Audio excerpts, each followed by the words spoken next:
Événement à ne pas manquer. Ah, Didas Arena avec Igwe, le roi de la forêt, beau-frère, Psobana Kitambo. Seconde chance à moi, Pessibino, Boleli, trop.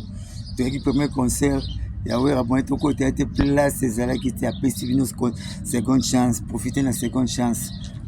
Somba Biata 100 et Salani. Attention, 200, attention, 20, pas golf qui sont là, pas comme billet, Zali, au dit les manzers à Zawan. Kenena ba point tout ba te ka billet payé, sombela pe bato.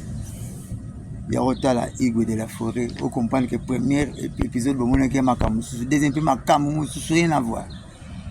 Vous avez mis sika ba royala, ba danser sika, ba spectacle sika, ba nzembo sika, makamba kitoko ya kafu ba mélange pe bolungaka ya biloko kala ba nostalgie pe kozala.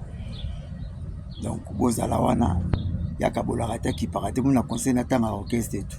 Donc tu bi bataka la terre après mon pas avant hippodrome pour payer billet il y a Igwe bozala na Didas. Bato fali poupa ba warrior master nangai avant bokene ba concert fali pour payer billet na le 18 octobre bozala na Didas Arena.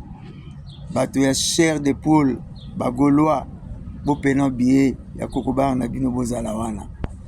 Bata spiritas watanabe avant concert après concert na ebo payer billet bozala wana. Comprendre? Bata BCBG master intime papa chéri binada malom qui milo dans coco. Bon ba grand cacole, pour ba benga bon ba grand cacole. Cacole azo yiba kombo yiba. La machine a pe son bote. Donc en États-Unis déjà Pichumbongo a sali ba campagne ya liwana trésor malou avec les racistes bisu toujours en pointe. T'es que beau frère, t'es que moi na wenge na ochango pe quoi. Pichumbongo a sali concours mo quoi. Oh yiba ndenge wera rolata. Alors ça ressemble les 5 billets. Donc zunginda makasa to sana ba barbecue bani bani. Donc le 18 tozala na biso tout. Masana sanga ke bana roya pe. Ya po ba Didas na zuki déjà. De haut en bas quoi sina zuki ba Didas teni penela calculer quoi.